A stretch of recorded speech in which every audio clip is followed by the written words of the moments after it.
Big bikes and a sense of brotherhood. This video, produced by one of Australia's most notorious bikie gangs, presenting a flashy picture of outlaw life.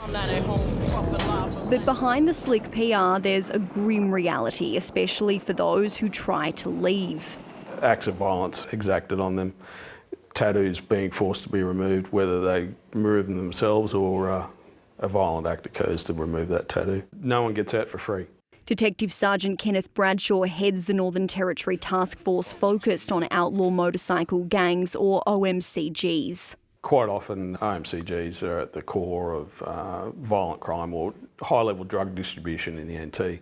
He says they're also heavily involved in the Territory's black market firearms trade. They can be altered, turned into sawn-off shotguns, turned into reduced size, concealable weapons.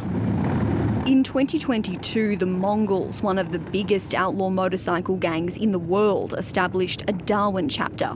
Nearly upon the inception of that club, there was an investigation that stood up. The probe saw 40 members arrested, the then president, Martin Burnett, among them. Earlier this year, Burnett pleaded guilty to supplying nearly $800,000 worth of methamphetamine between 2021 and 2023. A detailed statement of facts obtained by the ABC describes a culture of silence where members are expected to maintain the secrets of the organisation. That fear of OMCGs sits in the back of everyone's head. The document also details covertly recorded phone calls between Burnett and his co-accused, an associate by the name of Philippos Magoulas, who also pleaded guilty to supplying drugs and extortion charges. In one of those conversations, Magoulas and Burnett discussed someone they had been supplying with drugs who owed them money, with Burnett saying the is going to lose 2 fingers.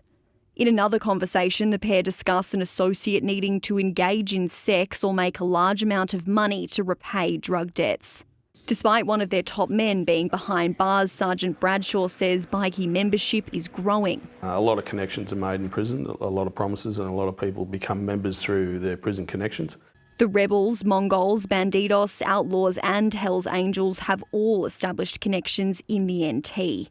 I have concerns that there's potentially 2 other clubs that are showing interest in setting up in the NT. Unlike some other jurisdictions in Australia, the Northern Territory doesn't have laws prohibiting gang members from wearing their colours or patches in public. Police say anti-consorting legislation could help deter gangs from setting up here. In a statement, the Attorney-General told the ABC the government is prepared to back police with resources and reforms to improve community safety. They rely on numbers to be able to instill that fear and that intimidation. A chance to target the problem before it targets us. Olivana Lathouris, ABC News.